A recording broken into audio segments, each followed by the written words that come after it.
Gil Troy is many things, not the least of which is someone who is committed to Jewish community, committed to Jewish education. He has written extensively on this topic and spoken about it.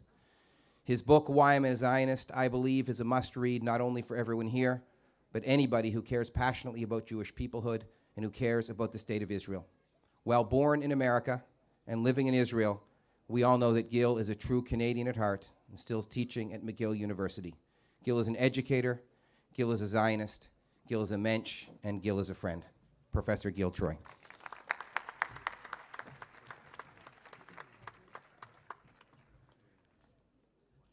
I'm moved. I'm moved by the gift of time that all of you have given. The survivors, the organizers, the chaperones, the participants. The most precious thing we have in our busy world is time, and you've invested it. I'm moved to see people I've known from childhood who helped with this very difficult transition from Yom Hazikaron to Yom Ha'atsmaut, from the morning of Remembrance Day to the celebration of Independence Day. And what can I tell you after so many words, after so many experiences, after so many things you've seen? What do I have to tell you? Do I have to remind you how lucky you are to be born in Canada, in free, democratic, proud, safe, welcoming, embracing Canada, and not in the hellhole of Europe of the 1920s and 30s and 40s? Do I have to tell you the lesson that Erwin Kotler says his parents passed on to him? That in Jewish history, there are some things that are inconceivable but are not impossible. Some things unimaginable, and yet they occurred, and yet we endured. Do I have to tell you that Elie Wiesel said that sometimes when you see great evil, the only true response is silence? And yet we cannot be silent. We cannot be silenced. But I think the most important thing I can tell you, my challenge to you, is to make sure that you take this very, very personally. I don't care if this trip was great. I don't care if this trip was awesome. I don't care if this trip was moving. I don't care if this trip was meaningful. I want to know if this trip was successful. And the only way we're going to know that, and the only true answer to the question of was this trip successful, is to say, I don't know yet.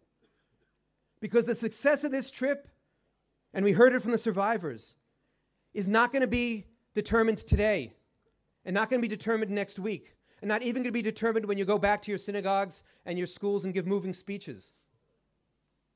It's going to be determined over the next months, over the next years. Mitzvah by mitzvah. Value by value. Do you internalize all this goodness? Do you internalize all these ideals? Do you live them? Do you think about the horrors? Do you think about all the good lives snuffed out and make sure that you're going to make sure that your life is as good as it can be, that your values are as full and as enriching as they can be? Because you're not just living for yourself, but you're living for those ghosts. You're living for those people whose lives were cut short. That's how we'll know whether this trip succeeded. We'll put the pictures on Facebook. We'll share the experiences here and there. But you have to internalize it. You have to take it personally. You have to become a part of this great conversation that we've been a part of as Jews for 3,000 years. Who am I? What does it mean? Memory. Memory can be very passive. Memory can just be a photo that you put in your photo album on Facebook. But memory is meaningful and it becomes connected to identity. We've all seen it in movies. Somebody gets knocked on the head, is knocked out, has amnesia. They wake up, they've lost their memory, and what do they say? Who am I? If you've lost your past, you've lost your future, and you've lost your present. In March of the Living, you had a chance to learn a little bit about our past. And now you're going to make it a part of your present and your future. And how lucky we are to be here doing that. How lucky we are to be alive in 2012. How lucky we are. And I know there are problems, but we tend to focus too much on the problems. How lucky we are to have a free, proud, democratic Jewish state. And as we transition, as we go from this difficult moment, and I really thank you for that choreography. I thank you for those words. I thank you for the music. And as we transition, I want us to use all our senses. Take in the sights of Israel. That moon, the star, the mini Israel and the maxi Israel, the artificial Israel and the real Israel. Take in those sights. Take in the sounds of Israel. The joy you're going to hear on the streets. And that silence you heard after the siren today and last night. Take in the smells of Israel. The fact that we had a full Israeli winter, kind of like a Canadian July. It rained, it poured, and now the Galil is in bloom. And now you walk down the streets of Jerusalem and you can smell the wisteria, those purple hanging plants, and smell the freshness of the air. And the tastes of Israel, the falafel, the shawarma. Walk down Emek Rephaim in the German colony in Jerusalem, past the sushi and the Sephardic food and the Ashkenazic food, and it's all kosher, and enjoy it. And finally, the feel of Israel, the feel of being a part of the modern Hebrew revolution. One of the things I learned this year is I love pigs in blankets, you know, hot dogs wrapped. Moshe B'Teva. Moshe B'Teva. Moses in a basket. As we eat, as we gain the calories, we think about Sinai. That's a feel of a place that works.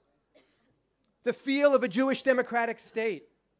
The feel of a place that it's not just about the I and the me and the my and the more and the mall, but about the us and about the past and about the future.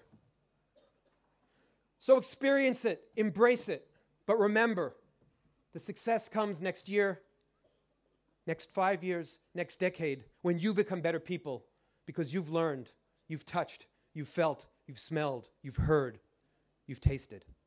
Chag Sameach.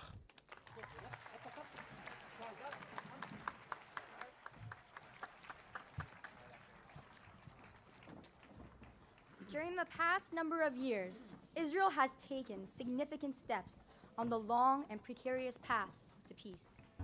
Yet, the dream of peace still seems to elude our grasp, but we must never give up that dream. The vision of the great prophet Isaiah serves as an inspiration for our aspiration for peace. And they shall beat their swords into plowshares, and their spears into pruning hooks.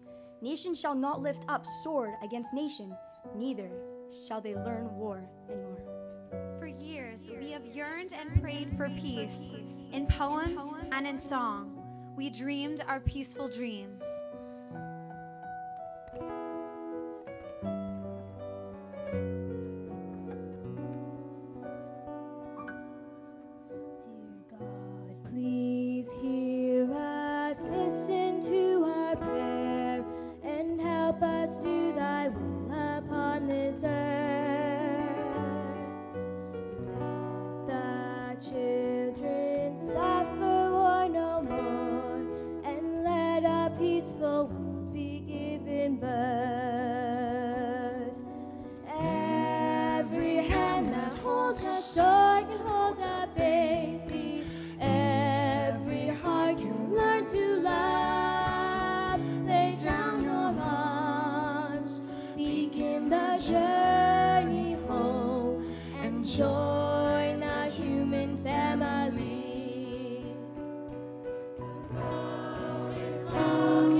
הייתה לי קופסת צבעים, זוהרים, נעימים ונעים.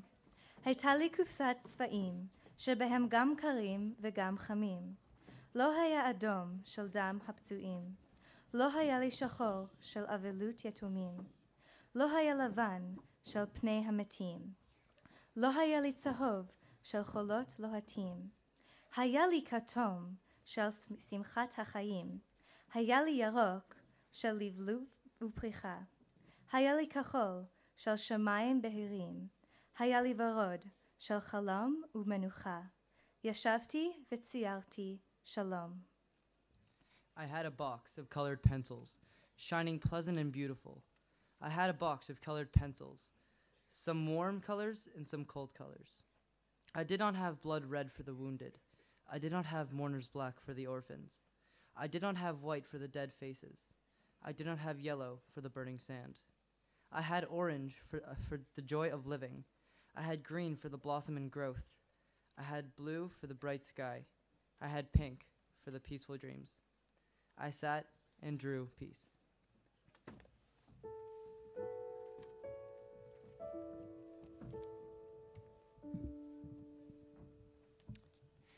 A prayer. What shall I ask of you, God? I have all I need. There is nothing that I lack. Only one thing will I ask, and not for me alone, but for many mothers, children, and fathers, and not only in this land, but also in foreign and enemy lands. I wish to ask you for peace. Yes, it's peace I want, and I know you will not refuse the single request of a young girl. You created the land of peace, and in it the city of peace, in which stood a temple of peace. But peace has not yet come. What shall I ask of you, God? Since I have all I need, I will only ask for peace, only peace.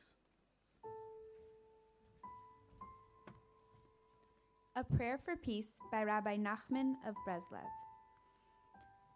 Source of Shalom, ruler of Shalom, grant shalom to the people of Israel. Let the shalom spread to all your countries. Let there be an end to hatred, jealousy, and competition between people. Let there be only great love and shalom between us all, so that we can all gather together, everyone with their fellow, speaking to each other, learning truth from each other. Source of Shalom, bless us with shalom. Amen.